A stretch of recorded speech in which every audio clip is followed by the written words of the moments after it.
Oke, ketemu lagi ya teman-teman semuanya, para viewer, para subscriber, para pencinta pengadaan di seluruh tanah air. Kita lanjutkan lagi latihan soalnya berbasis atau berdasarkan Perpres 16 tahun 2018. Ya, mudah-mudahan bisa berguna juga bagi teman-teman yang akan mengikuti ujian teknis P3K ya. Terutama teknis apa ataupun jabatan formasi jabatan atau lowongan pengelola pengadaan ya untuk P3K. Mudah-mudahan bisa berguna juga untuk belajar terkait pengadaan basis pemerintah, karena kalaupun ada tes-tes kompetensi teknisnya pasti nggak bakalan jauh dari Perpres ya. Nah, ini soal-soal berbasis Perpres, silahkan dilihat ada 4 atau 5 sesi sebelumnya ya. Nah, ini sudah langsung ke 251. Silahkan untuk soal nomor 1 sampai 250 ada di sesi sebelumnya, silahkan dilihat atau nanti saya munculkan di deskripsi ya. Oke, kita mulai ya. Soal nomor 251. Pelaksanaan pengadaan langsung yang menggunakan bukti pembelian atau kwitansi dilakukan dengan cara A. Permintaan penawaran, B. Klarifikasi serta negosiasi teknis, C. Klarifikasi teknis dan harga, D. Pembelian atau pembayaran langsung kepada penyedia, E. Bayar langsung. Ini jawaban yang benar karena ini pengadaan langsung dengan bukti pembelian ya. Bukti pembelian kan sampai 10 juta ya. Nah, ini tentunya dengan pembelian atau pembayaran langsung kepada penyedia. Hal ini bisa dilihat pada pasal 50 ya, silahkan. Pasal 50 tentang pelaksanaan pemilihan penyedia ya, yaitu melalui pengadaan langsung. Oke. Kemudian 252, pelaksanaan pengadaan langsung yang menggunakan surat perintah kerja dilakukan dengan cara A. Permintaan penawaran, D. Tender atau seleksi, C. Klarifikasi administrasi dan teknis, D. Pemberian ataupun pembayaran langsung kepada penyedia, E. Bayar langsung. Nah, ini yang benar adalah klarifikasi ya, penawaran ya, serta ada negosiasi teknis harga sebetulnya ya. Ini kalau dengan SPK ya. Ini ada sama di pasal 50 ayat ke-7 ya, ayat ke-7. Silahkan dilihat ya terkait pengadaan langsung, pelaksanaan pengadaan langsung. 253, pelaksanaan pengadaan langsung yang menggunakan surat perintah kerja dilakukan dengan cara, nah ini soalnya sama dengan di atas ya, tapi jawabannya ini adalah klarifikasi serta negosiasi teknis dan harga. Karena sesuai dengan pasal 50 tadi, permintaan untuk pengadaan langsung menggunakan SPK itu dengan permintaan penawaran yang disertai dengan klarifikasi serta negosiasi teknis dan harga ya. Jadi jawaban yang benar ini adalah C ya. Oke. 254, pemilihan penyedia hanya dapat dilaksanakan setelah A. Pengumuman pemilihan penyedia di SPSE, B. Pendaftaran peserta, C. Perencanaan dibuat, D. RUP diumumkan, atau E. Dokumen pengadaan sudah siap. Nah, ini 254, pemilihan penyedia dapat dilaksanakan segera setelah RUP diumumkan ya. Ini masih di pasal 50 ayat 8 ya. Kemudian 255, pengumuman RUP dilakukan pada aplikasi apa nih? SPSE, Sikap, Sirup, e-katalog, atau e-purchasing. Jawaban yang benar, pengumuman RUP dilaksanakan pada aplikasi Sistem Informasi Rencana Umum Pengadaan atau Sirup ya. Oke.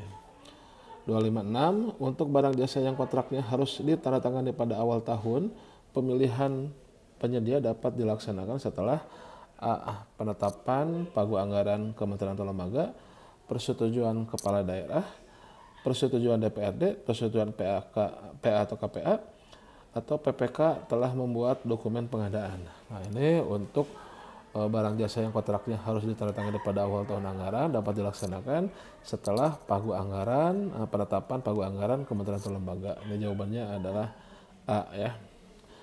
Kemudian 257 sama ya, sama ini untuk barang jasa yang kontraknya harus ditandatangani pada awal tahun pemilihan. Nah, ini untuk yang daerah, untuk daerah yang bagaimana ya? A. Persetujuan RKA perangkat daerah, B. Persetujuan kepala daerah, C. Persetujuan DPRD, persetujuan PA atau KPA, atau PPK sudah membuat dokumen pengadaan.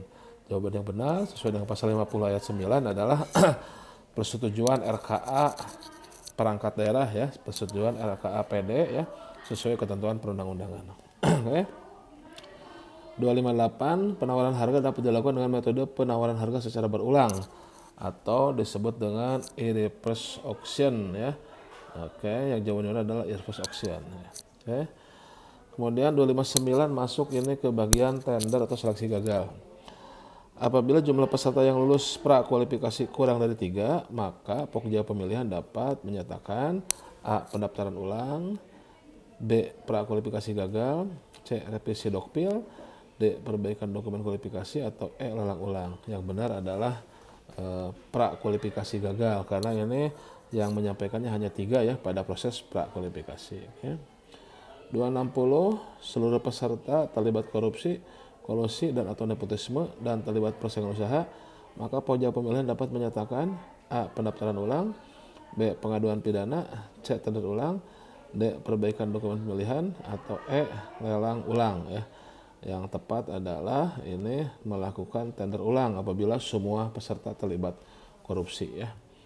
Oke, sudah 10 soal, kita istirahat dulu ya.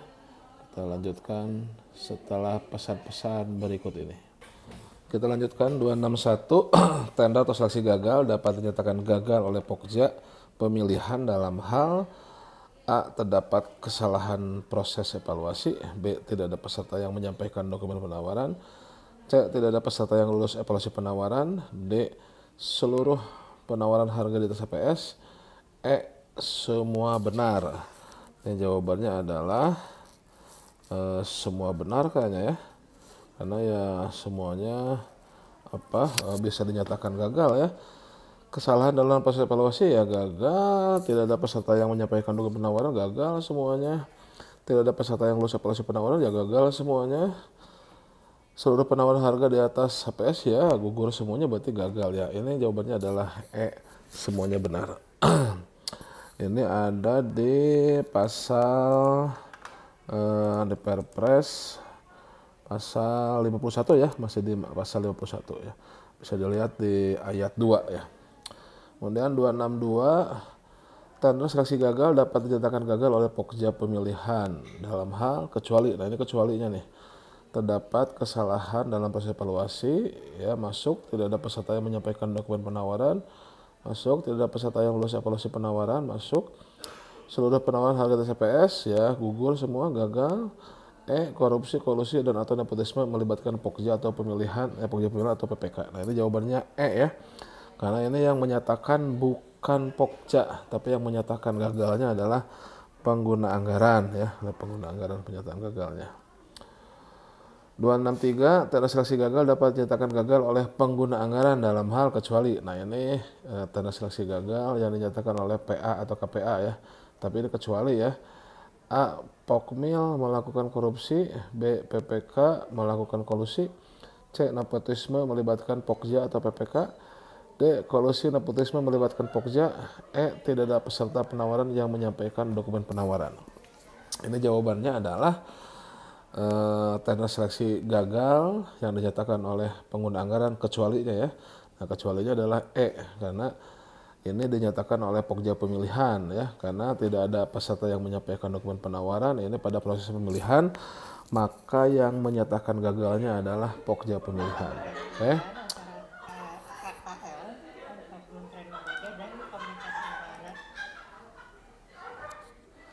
Selanjutnya 264, tender cepat gagal. Nah, ini tender cepat gagal ya. Yang dilakukan Pokja pemilihan adalah dalam tender cepat gagal yang dilakukan Pokja pemilihan apa? Jadi ketika tender cepatnya gagal, yang dapat dilakukan oleh Pokja apa nih?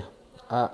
Review penyebab kegagalan tender cepat, atau B. Melakukan tender cepat kembali, atau C. Mengganti metode pemilihan lain, atau D. Melakukan e-purchasing apabila barang ada di dalam kotak elektronik.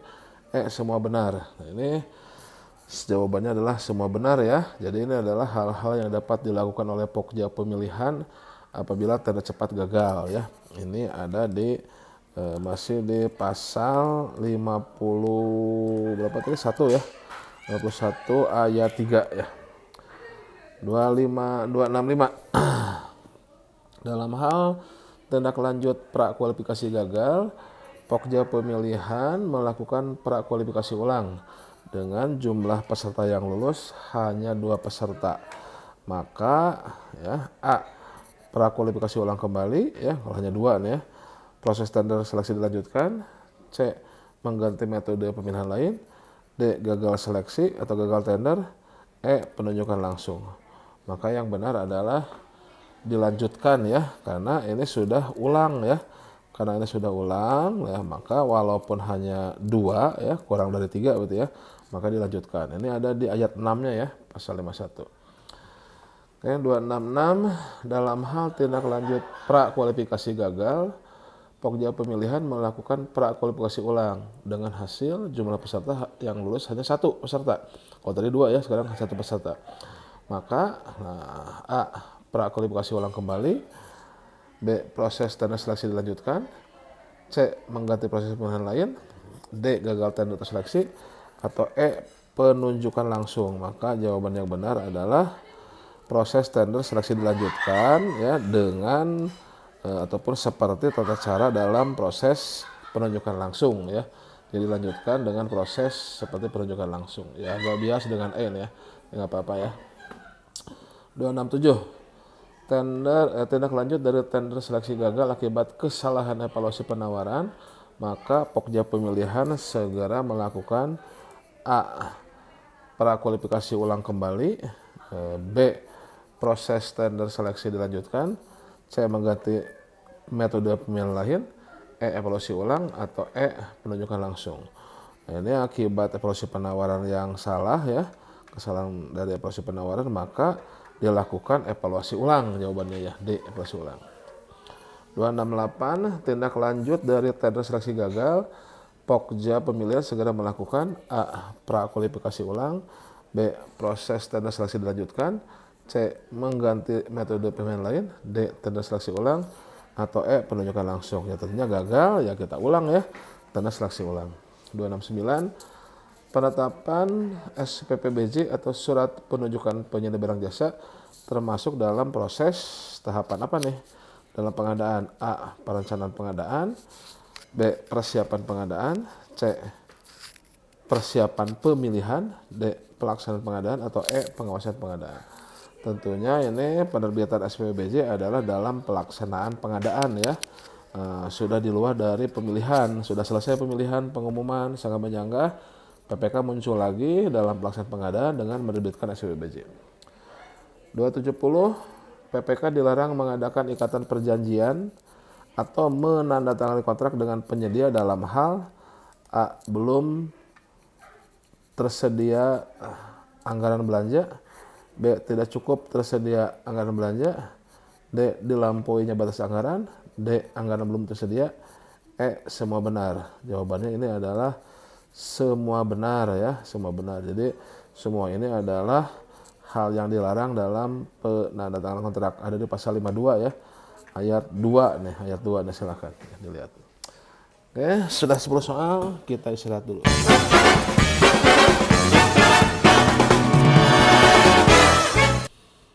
271 dalam hal penyedia menyerahkan sebagian pekerjaan kepada subkontraktor, permintaan pembayaran harus dilengkapi. A, kwitansi atau invoice dari semua subkon.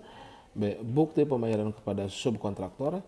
C, surat perjanjian dengan subkontraktor. D, jaminan garansi dari subkontraktor. Atau E, semua benar ya.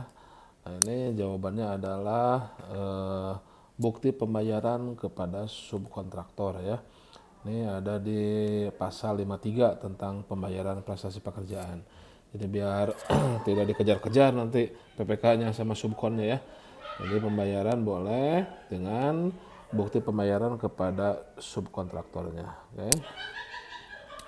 272 pembayaran prestasi pekerjaan dapat diberikan dalam bentuk A, prestasi bulanan. B, pembayaran berdasarkan tahapan penyelesaian pekerjaan.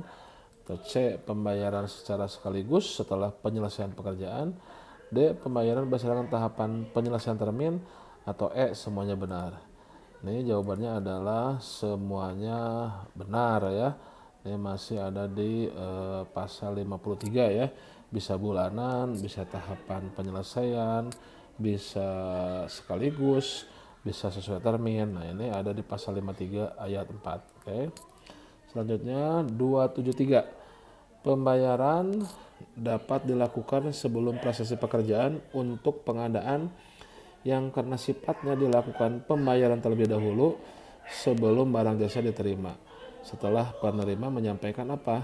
A. Jaminan pelaksanaan, B. Jaminan pemeliharaan, C. Jaminan atas pembayaran, D. Jaminan pelaksanaan, E. Tidak ada jawaban yang benar. Ini 273 adalah apabila dibayar dulu ya sebelum prestasi, ini harus menyerahkan jaminan pembayaran. Jadi jawabannya adalah C ya, jaminan pembayaran. 274. Pembayaran dapat dilakukan untuk peralatan dan atau bahan. A. Peralatan dan bahan yang belum terpasang. B. Peralatan bahan yang sudah terpasang. C. Yang menjadi bagian dari hasil pekerjaan yang berada di lokasi pekerjaan. D. Telah dicantumkan dalam kontrak. Atau E. Semuanya benar. Ya, ini secara prinsip ya, ini pembayaran dapat dilakukan untuk semua hal ini. Jadi ini jawabannya adalah semua benar ya. Semua benar. Ini masih ada di pasal 53 ayat 5. Jadi ini semua ini ayat 5 ayat 6 sorry, ayat 6. Jadi semua ini memiliki dasar ataupun potensi untuk dibayar. Jawabannya semua benar. 275. PPK bersama penyedia dapat melakukan perubahan kontrak yang meliputi A. Menambah atau mengurangi volume yang tercantum dalam kontrak, B. Menambah atau mengurangi jenis pekerjaan, C. Mengubah spek teknis sesuai kondisi lapangan, D. Mengubah jadwal pelaksanaan, atau E. Semuanya benar. Jawabannya ini yang di adendum ini boleh semuanya ya. Jadi jawabannya adalah semua benar. Ini ada di pasal 54 ayat 1 ya. Silahkan, ini semuanya benar. 276. Perubahan kontrak yang dilaksanakan dengan ketentuan penambahan nilai kontrak akhir tidak boleh melebihi berapa persen dari harga yang tercantum dalam kontrak awal. A. 5%, B. 10%, C. 15%, D. 20%, E. 25%. Yang benar adalah 10%. Jadi adendum tidak boleh melebihi 10% maksimal dari kontrak awal. 277. Ketentuan hasil pengadaan yang mengalami kondisi kahar diantaranya A. Pelaksanaan kontrak dapat dihentikan, B. Para pihak dapat melakukan perubahan kontrak, C. Perpanjangan waktu dapat melewati tahun anggaran, D. Tindak lanjut diatur dalam kontrak, E. Semua benar. Jawabannya adalah E. Semuanya benar. Silahkan bisa dilihat pada pasal 55 keadaan kahar ya. 278. Dalam hal penyedia gagal menyelesaikan pekerjaan sampai masa pelaksanaan kontrak berakhir, namun PPK menilai bahwa penyedia masih mampu menyelesaikan pekerjaan, kepada penyedia PPK dapat memberikan A. Kompensasi atas penyelesaian pekerjaan, B. Perubahan kontrak berdasarkan kesepakatan bersama, C. Usulan dimasukkan ke dalam daftar hitam, E. Kesempatan untuk menyelesaikan pekerjaan, atau E. Semua benar. Jawaban yang benar adalah D ya. Ini terkait dengan pemberian kesempatan ya. Ini ada di pasal 56. Jadi kalau PPK masih menilai bahwasanya penyedia mampu untuk melaksanakan, dapat diberikan kesempatan penyelesaian pekerjaan. 279. Pemberian kesempatan kepada penyedia untuk menyelesaikan pekerjaan dimuat dalam adendum kontrak yang di dalamnya mengatur waktu penyelesaian pekerjaan dan A. Pengenaan sanksi dan denda keterlambatan, perpanjangan jaminan pelaksanaan, C. Waktu pelaksanaan pekerjaan, D. Jawaban ABC benar, atau E. Semua jawaban tidak ada yang benar. Nah, ini jawabannya adalah D ya, jawaban ABC benar. Jadi selain ketika diberikan kesempatan untuk menyelesaikan pekerjaan, maka nanti diatur juga terkait sanksi dendanya, perpanjangan jaminan pelaksanaan, dan waktu penyelesaian pekerjaannya. Ya.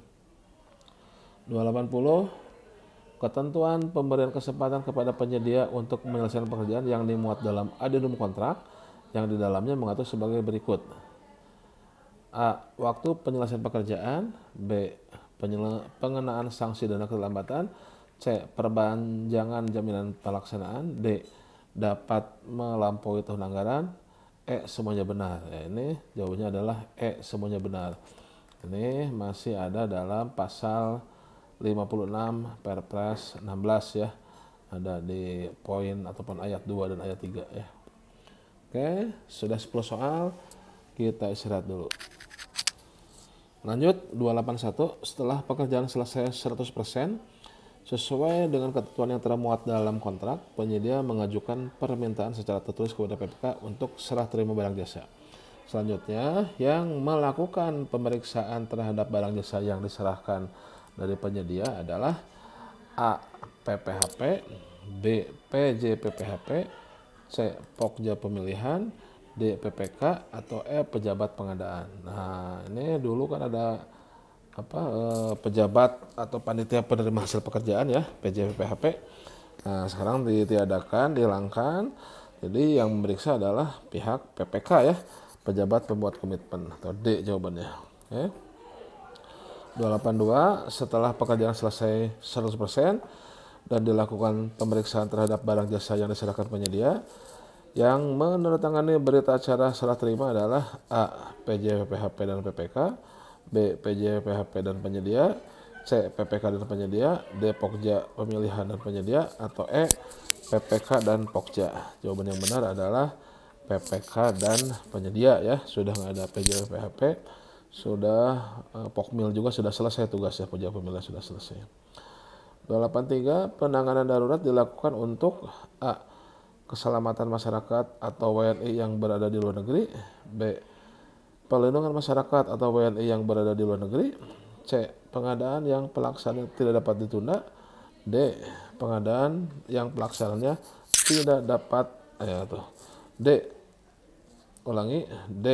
pengadaan yang pelaksananya harus dilakukan segera, E. semuanya benar. Nah, ini jawabannya adalah semuanya benar. Ini bisa dilihat pada Perpres 16 pada pengadaan khusus ya. Nah, ini ada di pasal 59 ya, silahkan dilihat.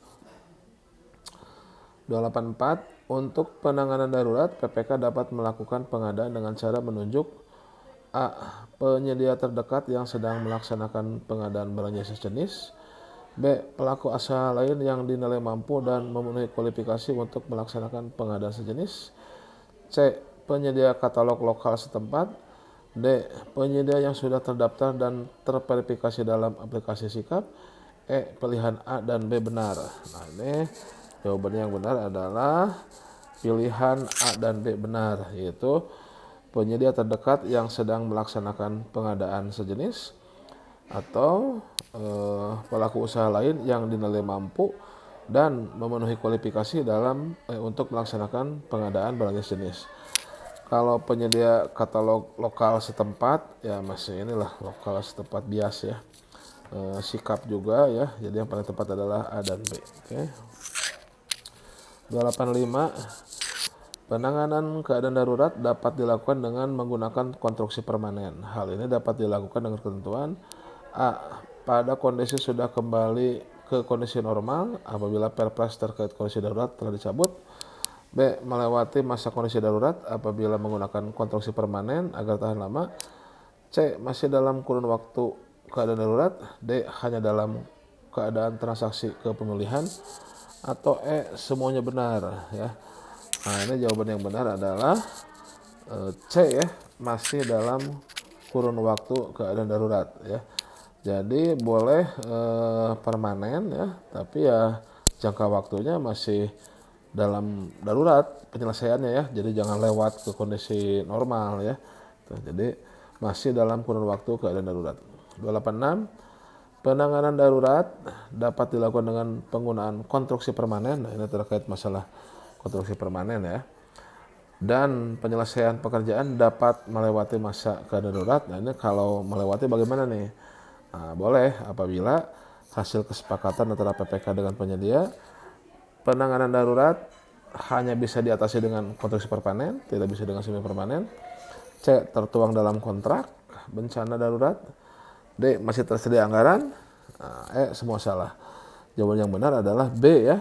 Kalau memang penanganannya hanya bisa dengan konstruksi permanen, ya mau tidak mau permanen walaupun penyelesaiannya melebihi masa ataupun keadaan darurat ya. 287 ya.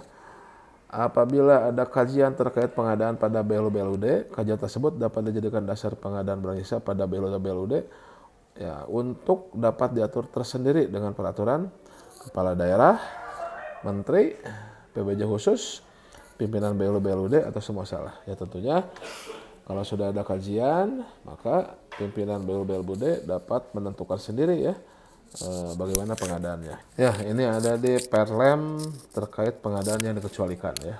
Perlem 5. 288, penelitian yang diperlukan oleh KLPD dapat dilakukan oleh A. PAKPA dan pelaksana penelitian, B.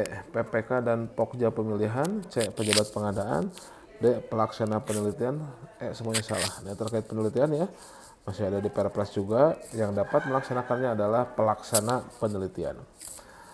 289, pelaksana penelitian yang diperlukan oleh KLPD diantaranya, nah siapa saja pelaksana penelitian? Pegawai ASN, non-ASN, perguruan tinggi, ormas, badan usaha atau semua benar. Ini semua benar ya, jadi yang bisa melakukan penelitian adalah pegawai ASN atau non-ASN, perguruan tinggi, ormas atau badan usaha.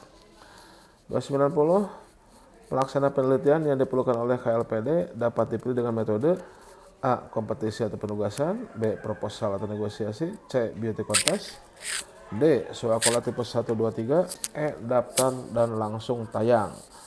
Nah, ini bagaimana cara memilih pelaksana penelitian ya. Nah, jawaban yang benar adalah bisa dilakukan dengan dua cara, yaitu kompetisi atau penugasan ya.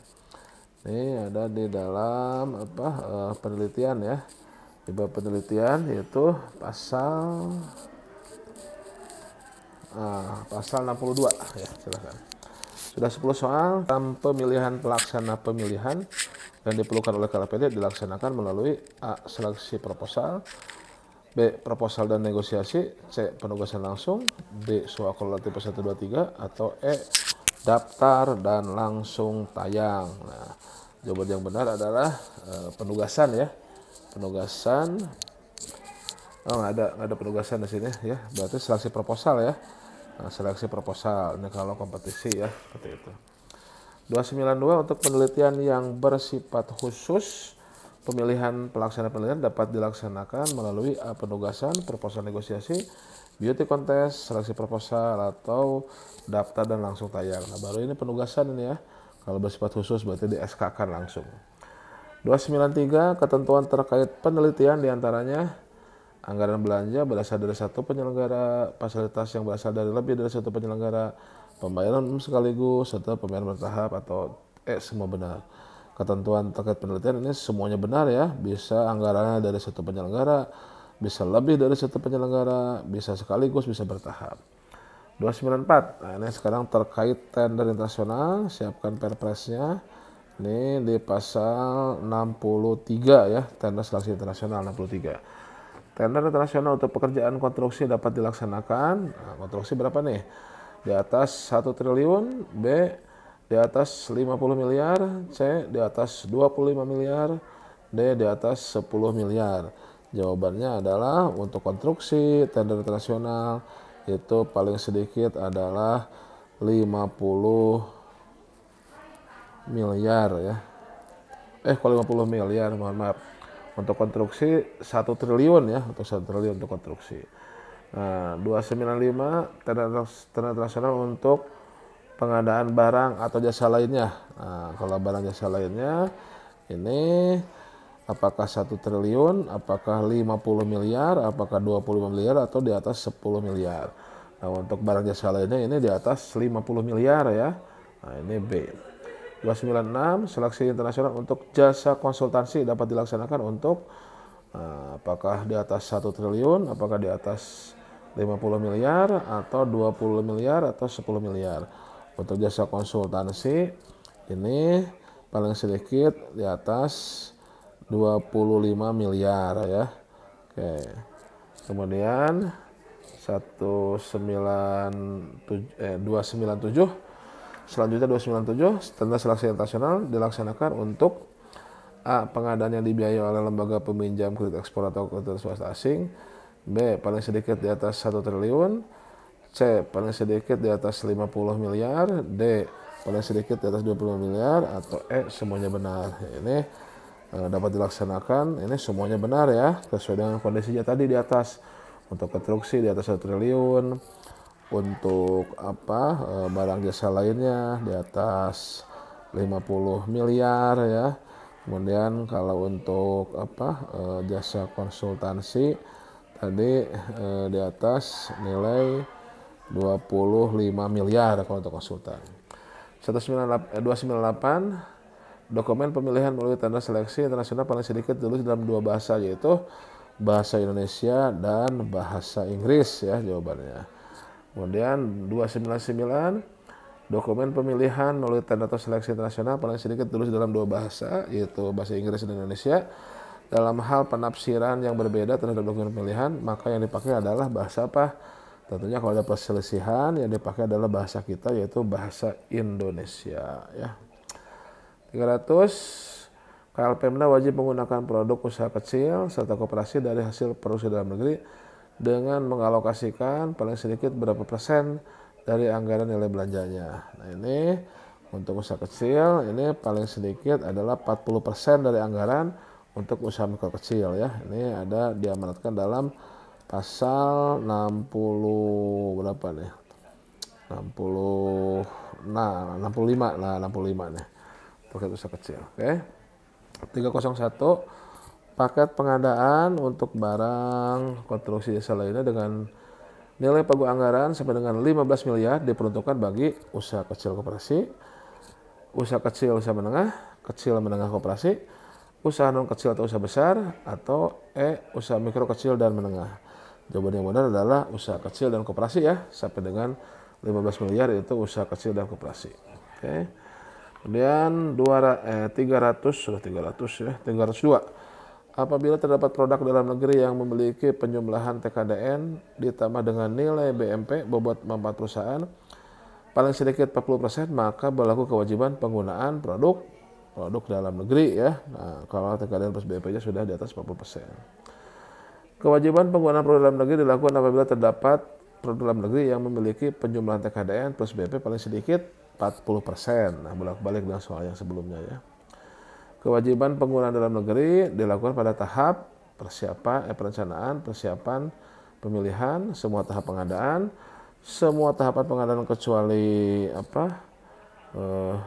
pelaksanaan, perencanaan persiapan, atau perencanaan persiapan dan pengawasan pengadaan. Ya tentunya ini di semua tahapan pengadaan ya sebetulnya, yaitu perencanaan, persiapan, dan pemilihan penyedia. Ya A lah yang paling tepat ya, kalau B ini terlalu lebar ya. 305 apabila volume produksi dalam negeri tidak mampu memenuhi kebutuhan, maka pengadaan barang impor dapat dilakukan ya kalau memang PDN tidak mampu memenuhi kebutuhan ya. 306 merupakan insentif bagi produk dalam negeri pada pemilihan penyedia berupa kelebihan harga yang dapat diterima. Adalah definisi dari preferensi harga ya. Preferensi harga 307 diberikan kepada barang yang memiliki TKDN paling rendah berapa? 25% TKDN-nya. Oke. 308 preferensi harga diaplikasikan dengan rumus HYA. Dengan rumus apa yang mana ini? HYA itu rumusnya adalah 1 minus KP ya dikalikan harga perkiraan awal. 1 dikurangi dengan koefisien preferensi atau KP. Ya, jawabannya B ya. Karena preferensi adalah nilai preferensi harganya dikalikan dengan TKDN-nya ya. Oke, nah ini 309. KP atau koefisien preferensi dalam rumus HYA merupakan perkalian dari TKDN dengan preferensi yang tertinggi ya, B ya. Oke. 310 dalam hal terdapat 2 atau lebih penawaran dengan HYA terendah yang sama, maka penawaran dengan titik-titik lebih besar ditetapkan sebagai pemenang. Tentunya dilihat dari TKDN ya. TKDN tertinggi sebagai pemenang. Oke. Untuk pekerjaan konstruksi pada metode pemilihan tender nasional, preferensi harga diberikan paling banyak. Nah, konstruksi berapa persen nih? 7,5% ya, sesuai preferensi ya, kepada badan usaha nasional di atas harga penawaran terendah dari badan usaha asing. 7,5% untuk konstruksi. Oke. Kemudian 312 masuk aspek pengadaan berkelanjutan. Nah, terdiri atas A. Ekonomi sosial budaya, B. Sosial budaya politik, C. Ekonomi sosial lingkungan hidup, D. Sosial lingkungan hidup dan kearifan lokal, E. Ekonomi budaya perdagangan. Yang benar adalah ekonomi sosial dan lingkungan hidup, ya, aspek berkelanjutan. Oke. Penggunaan barang dengan konsep biaya selama umur kepemilikan merupakan penerapan pengadaan berkelanjutan pada aspek, nah ini TCO ya, total cost of ownership, ini aspek dari ekonomi ya, karena berhemat dia pakai ini ya. Seperti itu. 314, penggunaan barang yang memperhatikan pemberdayaan usaha kecil, jaminan kondisi kerja yang adil, pemberdayaan komunitas usaha lokal, kesetaraan, keberagaman merupakan penerapan dari pengadaan berkelanjutan pada aspek sosial ini ya, aspek sosial. 315, penggunaan barang yang memperhatikan pengurangan dampak negatif kepada kesehatan, kualitas udara, tanah, air, dan menggunakan sumber daya alam merupakan penerapan pengadaan berkelanjutan pada aspek, tentunya ini adalah aspek lingkungan hidup ya, seperti itu. 316 masuk ke e-procurement. E-marketplace, pengadaan barang jasa menyediakan infrastruktur teknis dan layanan dukungan transaksi bagi KLPD berupa A. Katalog elektronik, toko daring, dan pemilihan penyedia. Nah, yang benar adalah A ini ya. Kalau sirup itu aplikasinya ya, katalog purchasing ini ya salah satu bagiannya. Tender seleksi juga salah satu bagiannya, toko daring itu salah satu bagiannya. Berarti yang paling umum adalah e-marketplace adalah berupa katalog elektronik, toko daring, dan pemilihan penyedia. Ruang lingkup sistem pengadaan secara elektronik terdiri dari perencanaan, persiapan, pemilihan, pelaksanaan, semua benar. Semua benar ini ya. Nah, supaya saya bisa melayani semua hal tahapan pengadaan, mulai dari perencanaan, persiapan, pemilihan, dan pelaksanaan kontrak. 318, sistem pendukung SPSE meliputi portal pengadaan nasional, pengelolaan SDM, advokasi dan penyelesaian hukum, pengelolaan peran masyarakat, atau semua benar ya. Sistem pendukung tentunya ini mencakup semuanya ya, mencakup semuanya, portal pengadaan nasional, SDM ya, advokasi ya, dan peran serta masyarakat. 319, katalog elektronik berdasarkan pengelolaannya dapat berupa nasional, sektoral, dan lokal ya. 320, barang jasa yang ditransaksikan melalui toko daring melalui kriteria standar, dapat distandarkan, resiko rendah, dan harga sudah terbentuk di pasar. Ini semuanya benar ya. Jadi yang bisa masuk ke dalam tokdar adalah yang standar, atau yang dapat distandarkan, atau melalui sifat risiko rendah, atau harga sudah terbentuk di pasar. Cukup dulu ya, sudah lumayan banyak, sudah 70 soal untuk sesi kali ini. Terima kasih atas perhatiannya. Mohon maaf atas segala kekurangannya. Yang ingin membeli buku latihan soal serta mind mapnya ada di deskripsi di bawah ya. Atau mau latihan soal secara online, atau mau dapat soft copy-nya, silahkan bisa masuk ke blog hali.net. Ada di menunya, silahkan download. Demikian, sekali lagi terima kasih. Sehat selalu dan salam pengadaan dari Bogor.